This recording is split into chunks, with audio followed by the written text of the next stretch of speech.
The warning existed long before the invasion fleets aligned their drives, and long before the Empire's cartographers marked the region of space with thin, dismissive lines. It existed before humanity was unified, before Earth learned how to leave its own gravity well, and before the stars became lanes of commerce and conquest. The warning was not written in words or transmitted in languages. It was embedded in history, in behavior, in the silent accumulation of evidence that some territories did not need banners or fortresses to declare themselves lethal. Terran space was one of those territories. For centuries, humanity was categorized by the galactic powers as a minor civilization with disproportionate aggression and inefficient emotional responses. Their biology was messy, their politics unstable, their wars frequent and wasteful. They burned their own world nearly to collapse before ever discovering faster-than-light travel. They arrived late to the stars, and when they did, they carried scars that no other species fully understood. To the Empire, humanity appeared loud, fragmented, and technologically inconsistent. Dangerous, perhaps, but manageable. That assumption would become the Empire's final error. The Empire was vast beyond easy comprehension. Its territory spanned thousands of systems, each absorbed through calculated conquest or coerced submission. Entire civilizations were reduced to tributaries without ever firing a shot. Others were erased so thoroughly that their names existed only in archived spectral data. The Empire's doctrine was simple and brutally effective: overwhelming force, absolute certainty, and no tolerance for resistance. When an Imperial fleet crossed a border, the outcome was never in doubt. Until the Terran border. At first, the region barely registered. A sparse cluster of stars on the outer spiral, economically insignificant, politically fractured, and strategically awkward. The Empire's expansion algorithms flagged it as a future annexation zone, nothing more. Automated probes were dispatched, mapping gravitational anomalies and charting habitable worlds. Several never returned.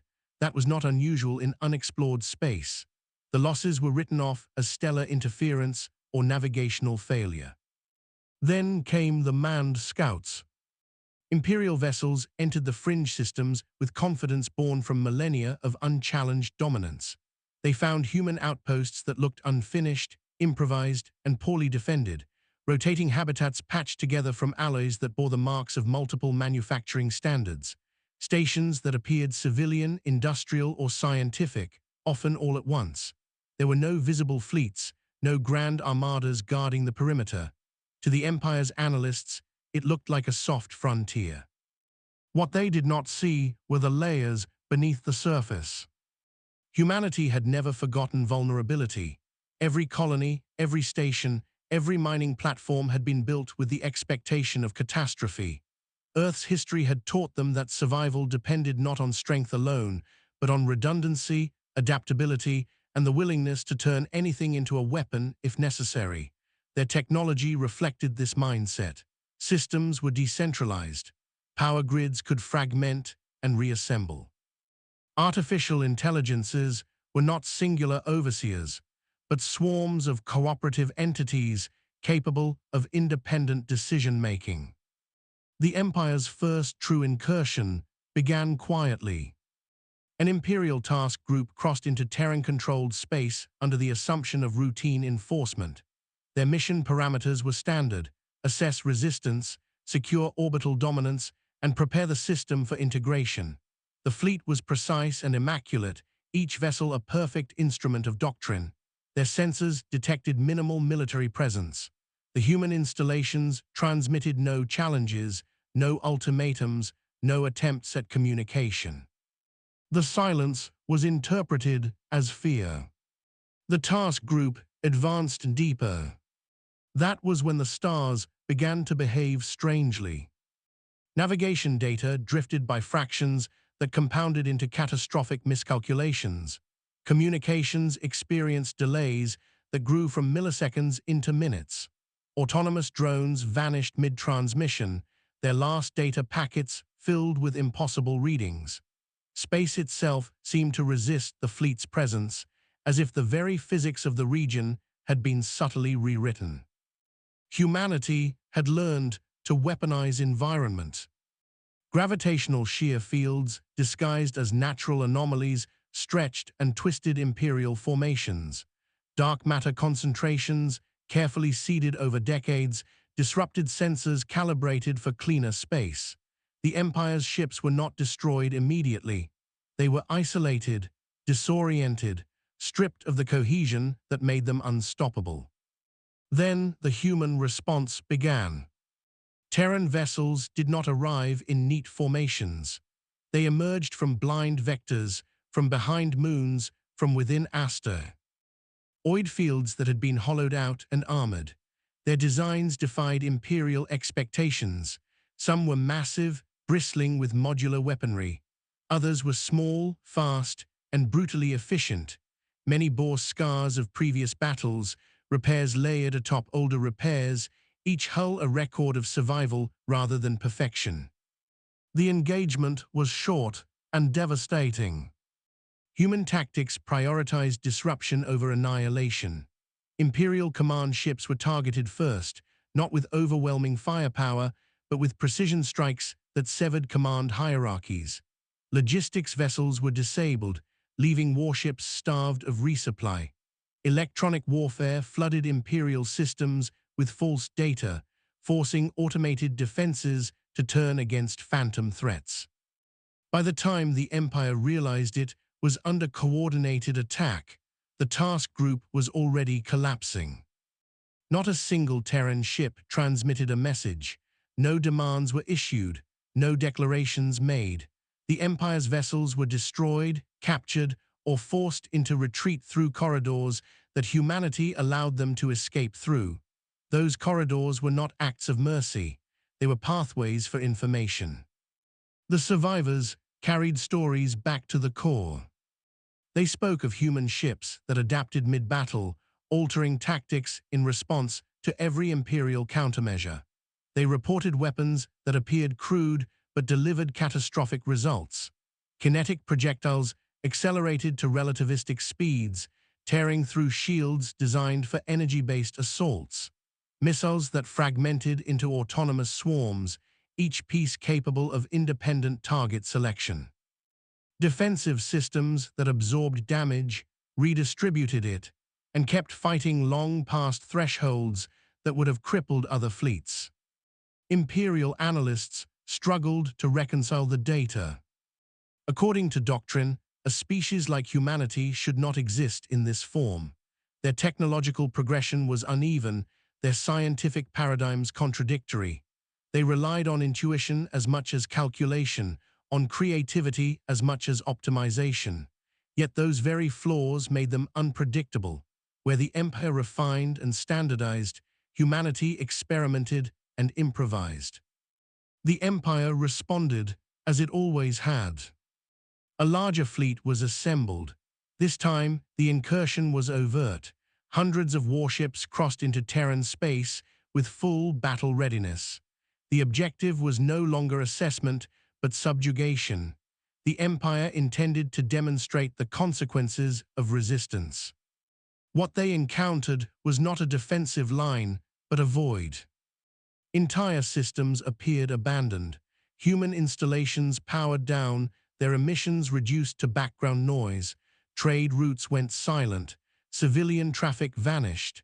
To the Empire, it looked like a retreat, a civilization pulling back in the face of inevitable defeat.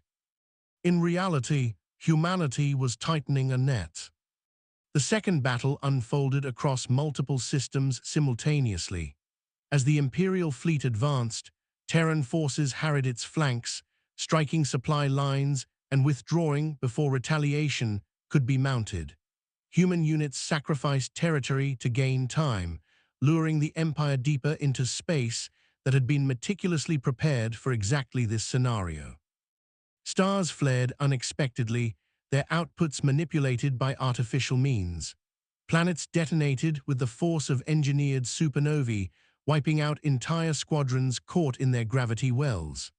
Asteroid belts shifted trajectories, becoming storms of high-velocity shrapnel that shredded hulls and overwhelmed point defenses. The Empire began to lose ships at a rate that defied prediction.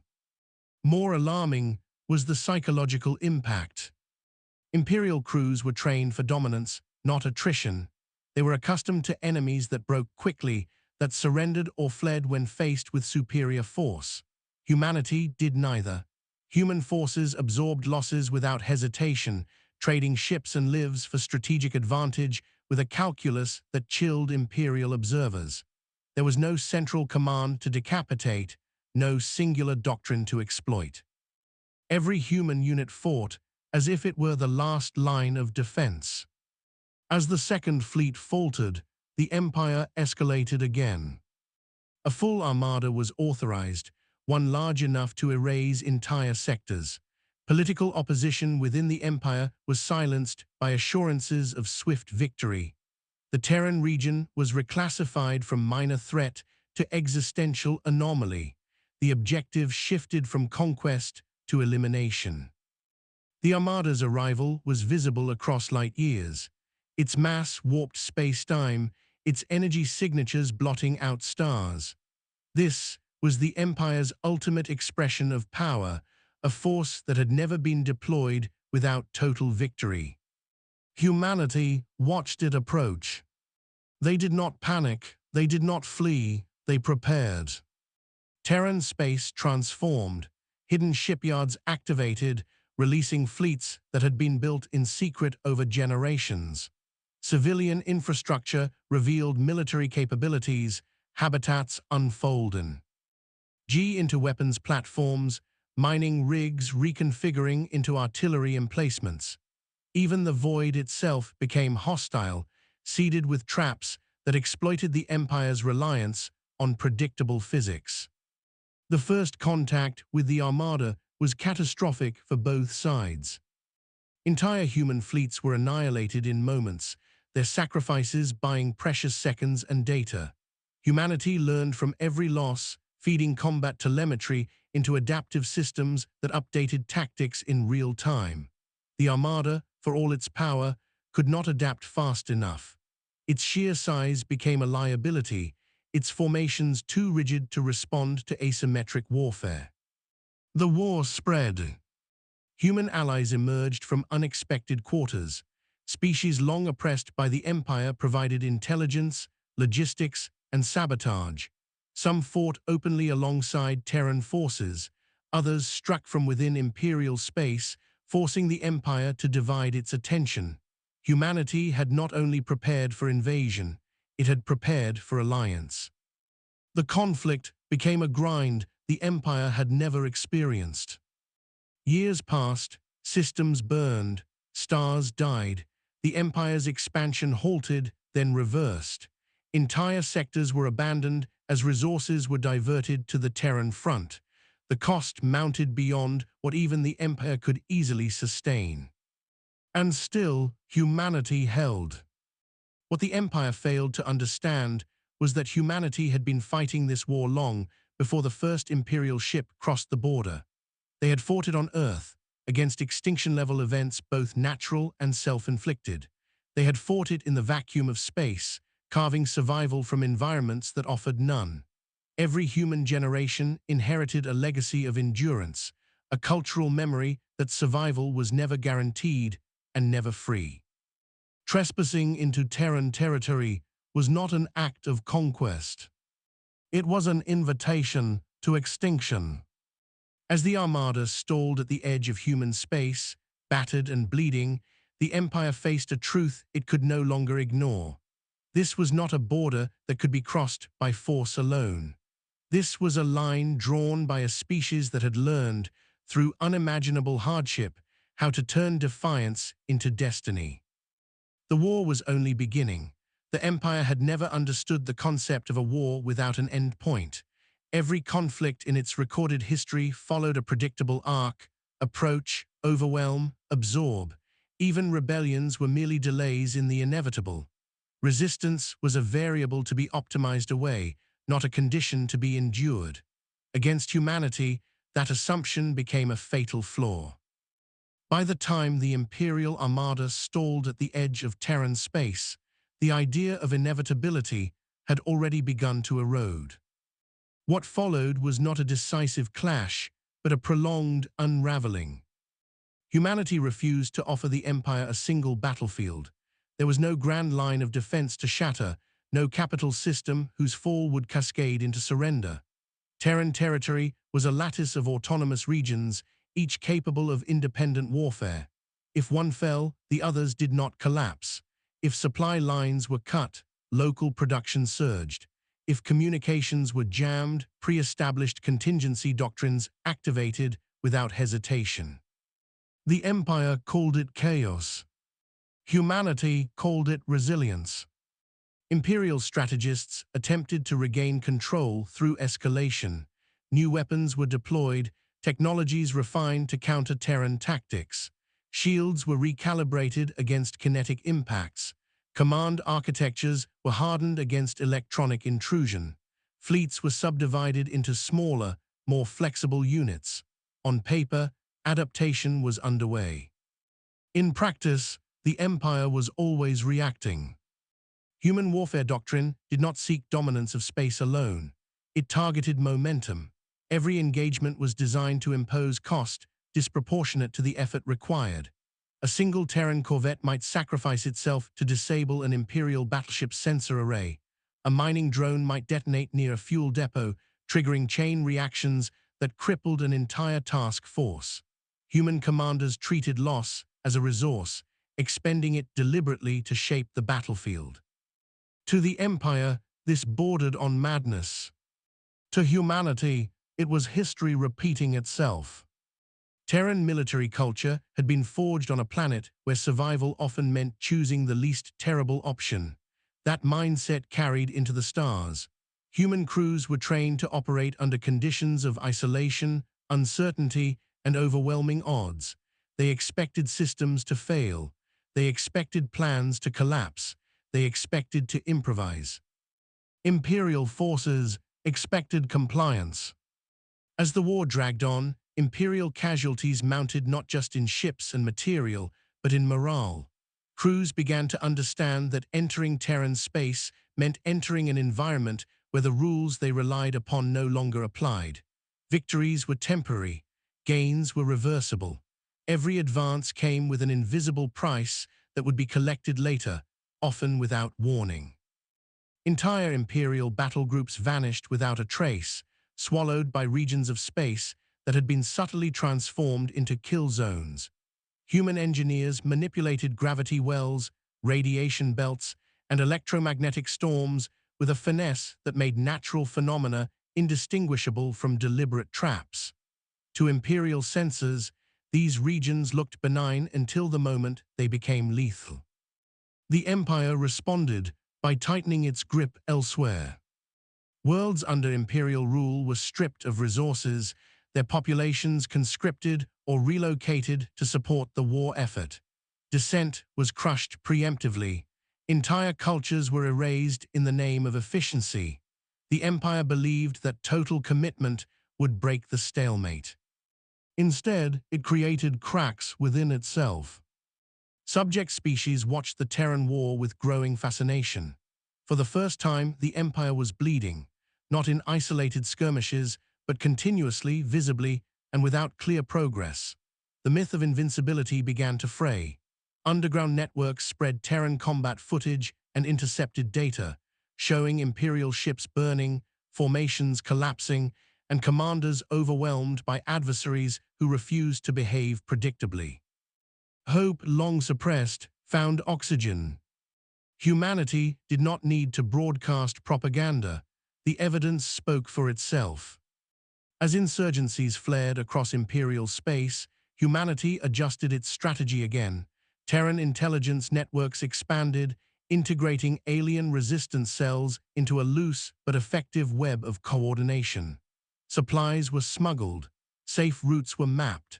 Imperial vulnerabilities were shared and exploited. Humanity became not just a combatant, but a catalyst. The Empire found itself fighting on multiple fronts, each demanding resources it could no longer spare. At the Terran border, the Armada attempted a final push.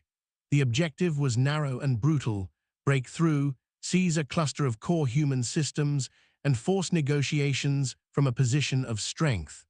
The concentration of Imperial firepower was unprecedented, compressing fleets into a spearhead designed to punch through any defense. Humanity allowed it. Terran forces fell back deliberately, abandoning outer systems after extracting every usable asset.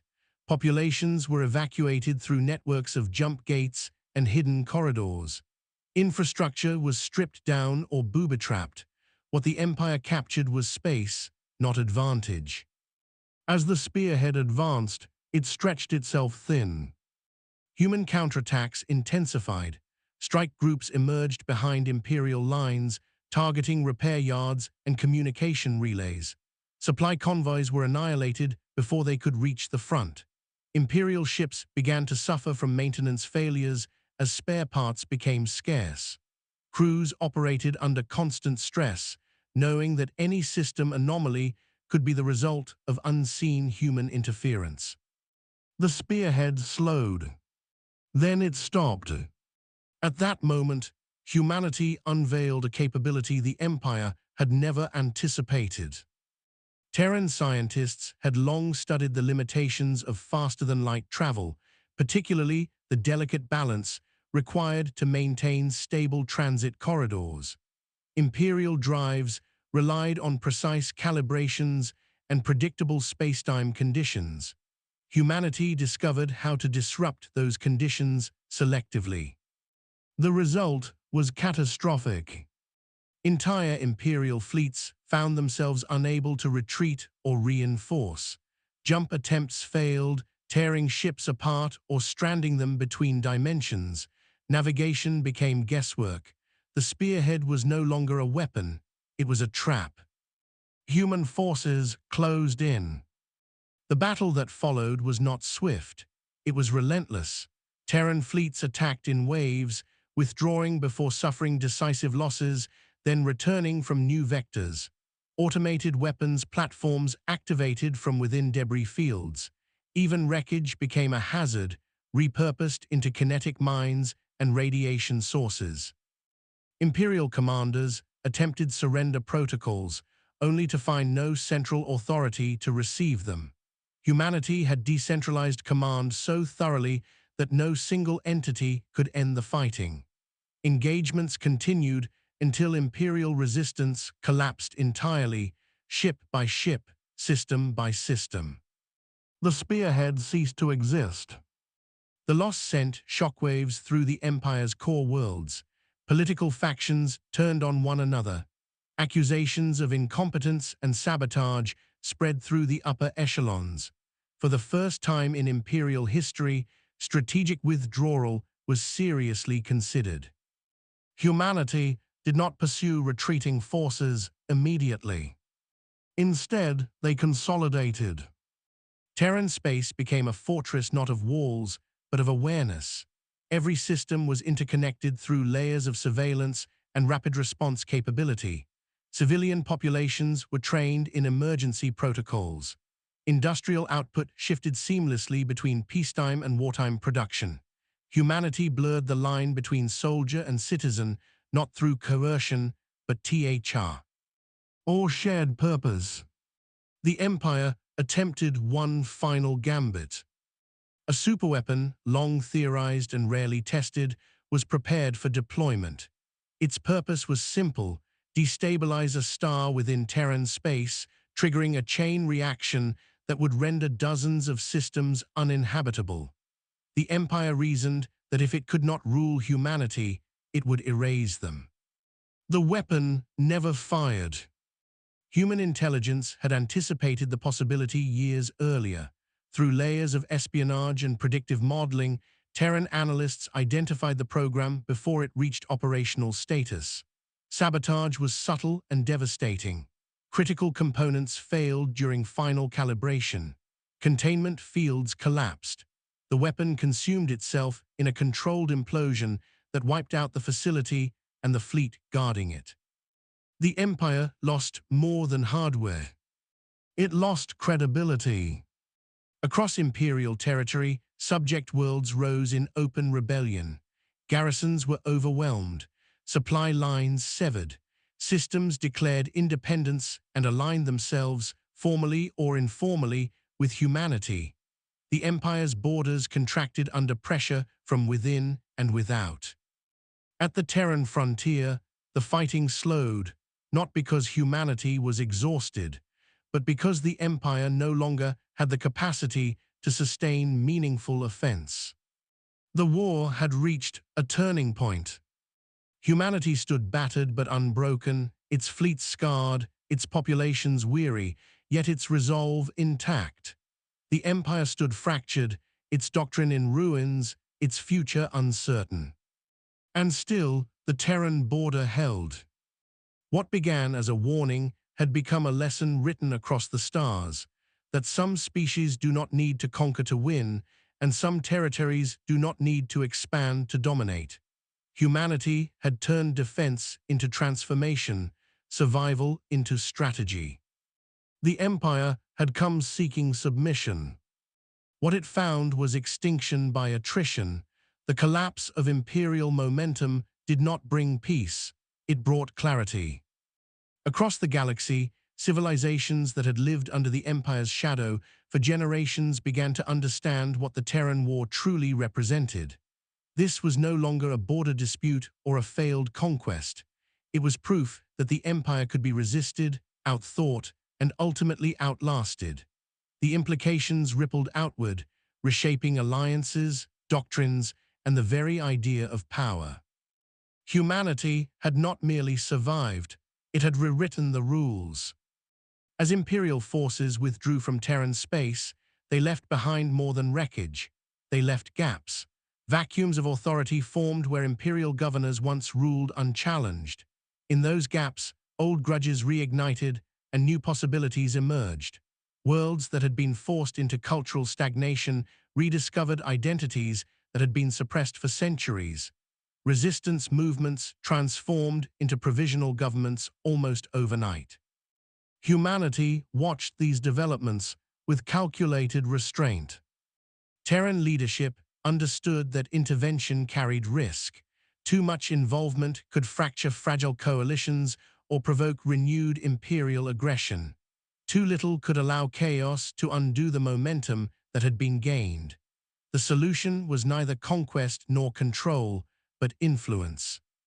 Human fleets began to appear at the edges of liberated systems, not as occupiers, but as sentinels. They provided logistical support, medical aid, and defensive intelligence. Terran engineers helped rebuild infrastructure destroyed by imperial scorched earth policies.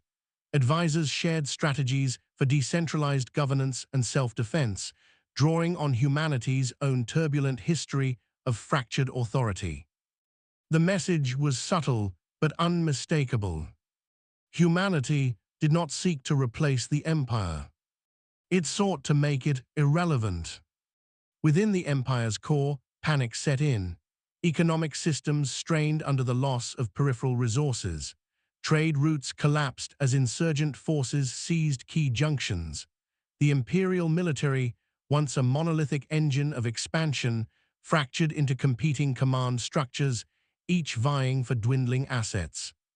Attempts were made to restore unity through force. They failed. Every crackdown generated more resistance. Every demonstration of brutality was recorded, transmitted, and weaponized by insurgents. Humanity's information warfare, once focused on the battlefield, now permeated the cultural sphere. Stories of Terran endurance, of impossible victories and unbreakable resolve, spread faster than imperial censors could suppress them. The Empire's greatest weapon had always been fear. Humanity turned it into defiance. Meanwhile, the Terran war machine continued to evolve. Human technology advanced at a pace that stunned even their allies. Lessons learned from each engagement were fed into research pipelines that prioritized adaptability over perfection. Ship designs became modular to an extreme degree, allowing components to be swapped mid-campaign. Artificial intelligences learned not just from data, but from patterns of human decision-making, replicating intuition in ways the Empire had deemed inefficient. Terran commanders did not seek decisive battles. They sought irreversible conditions. They targeted shipyards rather than fleets, energy grids rather than fortresses, communication hubs rather than capitals. Every strike was designed to degrade the Empire's ability to project power without requiring direct occupation. The Empire's territory became a patchwork of isolated systems, each struggling to maintain cohesion. As pressure mounted, a schism emerged within the Empire's ruling elite. One faction advocated total war, the final commitment of remaining resources to crush humanity and reassert dominance. Another recognized the futility of continued aggression and argued for negotiated withdrawal. For the first time, imperial doctrine was debated not as theory, but as survival. Humanity anticipated both possibilities. Terran defenses were strengthened in depth, with layers of fallback positions and autonomous response units. At the same time, diplomatic channels were quietly established, not with the Empire as a whole, but with its constituent factions. Humanity understood fragmentation better than any species in the galaxy. They had lived it. When the Empire finally attempted negotiation, it did so from a position of weakness. The overtures were cautious, indirect, and fragmented. Some imperial sectors sought ceasefires, others offered concessions. A few attempted deception using diplomacy as a cover for regrouping. Humanity responded with measured consistency. Ceasefires were honored where genuine. Deception was punished swiftly and decisively. Trust was not given. It was earned. As the months turned into years, the shape of the galaxy changed. New alliances formed around shared principles of mutual defense and sovereignty. Trade networks reoriented away from imperial hubs toward Terran-linked corridors. Cultural exchange flourished in ways that had been impossible under imperial homogenization. Humanity became a gravitational center, not through conquest, but through reliability. Yet the war was not over. Deep within imperial space, remnants of the old guard prepared a final act of defiance. A coalition of hardline sectors pooled their remaining fleets and resources, determined to strike a blow that would either restore imperial supremacy or ensure mutual destruction. Their target was not Terran territory itself, but the network of allied systems that now surrounded it. The objective was clear: break humanity's coalition by demonstrating that association with Terrans meant annihilation. The assault was sudden and ferocious. Imperial remnants struck multiple allied systems simultaneously, employing tactics that mirrored humanity's own asymmetry. Civilian infrastructure was targeted to sow panic. Communication networks were disrupted to isolate defenders. The attackers sought to prove that they could still inflict unacceptable cost. Humanity responded without hesitation. Terran fleets mobilized at a scale that surpassed anything previously seen. Reserve forces activated from deep storage. Civilian vessels converted to combat roles under emergency protocols. Autonomous defense grids synchronized across light years, creating overlapping fields of protection. The counteroffensive was not just military. Human information networks flooded allied systems with real-time intelligence, predictive modeling, and tactical recommendations.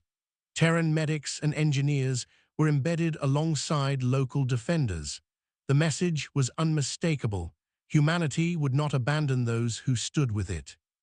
The battles that followed were brutal. Imperial remnant fleets fought with desperation born of extinction-level stakes. Human forces met them with disciplined ferocity, blending advanced technology with raw determination. Entire star systems became arenas of prolonged conflict, their skies lit by the continuous exchange of fire. Losses were heavy on all sides. What tipped the balance was not firepower, but cohesion. Where imperial forces struggled to coordinate across fractured command structures, humanity and its allies operated as a unified organism. Data flowed seamlessly. Reinforcements arrived precisely where needed. Sacrifices were made strategically, not reactively. One by one, the imperial remnants were dismantled. Some surrendered, others fought to annihilation. A few attempted escape, only to find every viable route anticipated and blocked. Humanity had learned the Empire's habits too well. When the final remnant fleet was destroyed, the galaxy fell into a stunned silence. For the first time in recorded history, the Empire no longer existed as a coherent entity. What remained were isolated worlds, fractured polities, and the long, painful process of reckoning. Humanity did not impose judgment. They provided frameworks for accountability, assistance for reconstruction, and boundaries for coexistence. The Terran border, once a warning, had become a promise. Trespassing into Terran territory had guaranteed death, not because humanity sought it, but because humanity refused to yield.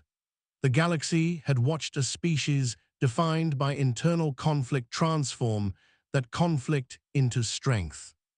The age of empire was over. The age of choice had begun. The aftermath of the empire's fall did not arrive with celebration. It arrived with silence. Across thousands of systems, the machinery of domination ground to a halt. Imperial insignias were stripped from stations and warships. Command codes expired. Borders that had once been enforced by fear dissolved into uncertainty. The galaxy stood at a crossroads, confronted by a future no one had prepared for. Humanity understood this moment better than most. They had lived through collapse before. They knew that victory without structure bred chaos, and chaos invited the rise of something worse. The Terran response was not triumphalism, but stewardship. Fleets remained deployed, not as conquerors, but as stabilizers. Human diplomats, engineers, and logistics specialists flowed into liberated regions, helping to rebuild what had been stripped away. Terran influence spread quietly. New interstellar compacts formed, anchored not by tribute or coercion, but by mutual defense and shared responsibility. Worlds retained sovereignty while contributing to collective security. Trade agreements emphasized redundancy and resilience over maximum efficiency. Infrastructure was designed to fail safely rather than catastrophically. It was a human philosophy, born from centuries of hard lessons. The former imperial core, worlds struggled most. Accustomed to command without accountability, their institutions collapsed inward. Economic disparity widened. Old elites attempted to reassert control through nostalgia and fear. Humanity did not intervene militarily. Instead, they applied pressure through isolation. Access to Terran trade corridors, technology exchanges, and security guarantees was conditional on transparency and reform. Slowly, painfully, change took root. A new galactic order emerged, not unified by a single banner, but by a shared understanding of boundaries. The Terran border became the most studied region of space, its history dissected in academies and war colleges across the galaxy. Analysts attempted to distill what had gone wrong for the Empire. The conclusion was always the same. Humanity had never been conquered because humanity could not be reduced. They were not a monolith. They were not optimized. They were not predictable. Every attempt to simplify them removed the very variables that made them dangerous. Their strength was not in ships or weapons alone, but in the way they adapted, absorbed loss, and turned survival into momentum. The phrase that began circulating among staffers was simple and absolute. Trespassing into Terran territory guarantees death. It was not a threat. It was an observation. Terran space was marked not by walls, but by memory. Every system carried the record of battles fought and sacrifices made. Every shipyard bore the imprint of lessons learned at great cost. Humanity had embedded its history into its defenses so thoroughly that any invader was, in effect, fighting every war humanity had ever survived. Time passed. Generations were born who had never known the Empire. To them, humanity's role in the galaxy seemed natural, even inevitable. Yet Terran institutions worked tirelessly to preserve the memory of how fragile that balance was. Archives were maintained, simulations were run, complacency was treated as a greater threat than any external enemy. Humanity never stopped preparing. When explorers from distant galaxies eventually arrived, they encountered a Terran civilization that was wary but open, powerful but restrained. Humanity did not seek to expand endlessly. They sought to endure. They offered partnership, not subjugation. The warning still existed, etched into navigation charts and whispered in cautionary tales, but it was paired with another truth. Terrans were not hostile by default. They were defensive by necessity. The legacy of the Terran War reshaped military doctrine across known space.